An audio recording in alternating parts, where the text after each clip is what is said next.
நடிகர் விஜய் அவர்கள் சொல்லியிருந்தாங்க, உயிரிழந்த 41 குடும்பத்தையும் தத்தெடுக்கிறோம். உயிரிழந்த நபர்களுடைய குடும்பத்தை வந்து தத்தெடுக்கிறோம் அப்படின்ற மாதிரி சொல்லியிருந்தாங்க. என்னென்ன வசதிகள்லாம் செஞ்சு கொடுக்குறதா சொன்னாங்க? அதெல்லாம் ஒன்றும் எங்கிட்ட சொல்லலைங்க.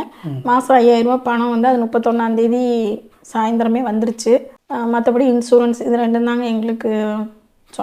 எல்லாத்துக்குமே அதுதான் நினைக்கிறேன், எனக்கு தெரியலைங்க. அக்கா, இப்போ நிறைய பேர் சொன்னாங்க நடிகர் விஜய் அவர்கள் வந்து பாதிக்கப்பட்ட அவங்கள வந்து சந்திக்காமல் அவங்கள அழைச்சி சந்தித்தது வந்து ஒரு மிகப்பெரிய பேசும் பொருளாக இருந்தது. இதை எப்படி பார்க்குறீங்கக்கா? அதான் அவருக்கு பர்மிஷன் கொடுக்கல. அப்புறம் நாங்கள் கேட்டப்போ என்ன சொன்னாங்கன்னா, மண்டபம் காலையில் ஓகேம்பாங்க, ஈவினிங் வந்து முடியாதுன்னு சொல்கிறாங்க.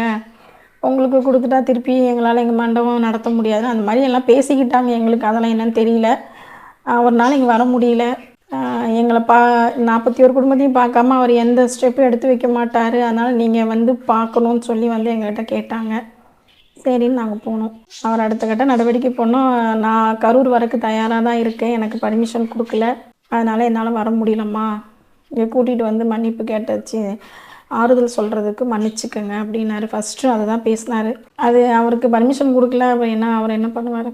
அவர் வந்தார்னா மறுபடியும் ஏதாவது பிரச்சனை வருமோங்கிற பயம் எல்லாத்துக்குமே தாங்க இருந்துச்சு. அவர் மட்டும் தனிப்பட்ட முறையில் வந்து பார்க்கவும் முடியாது, அதனால் எல்லோரும் வராங்கன்னு சொன்னாங்க. சரி, நாங்களும் அப்புறம் நீங்கள் வரணும் எங்களை அன்றைக்கி தாங்க பையனுக்கு நாங்கள் 30 சாமி கும்பிட்டோம். அக்கா, விஜய் தரப்புலேருந்து அந்த நிதி உதவிலாம் கரெக்டாக வந்து சேர்ந்ததுங்களா? வந்துச்சு. அதெல்லாம் எதுக்கெல்லாம் பயன்படுத்துனீங்கக்கா? நாங்கள் கடன் இருந்துச்சு, அவன் வாங்கின கடனே கொஞ்சம் இருந்துச்சு. அப்புறம் நாங்கள் கொஞ்சம் பேங்க்கில் வச்சுருந்தோம், அதெல்லாம் திருப்பிட்டு கடனை அடைச்சிட்டோம். இப்போ கடன் இல்லை, கடன் இல்லாமல் இருக்கோம்.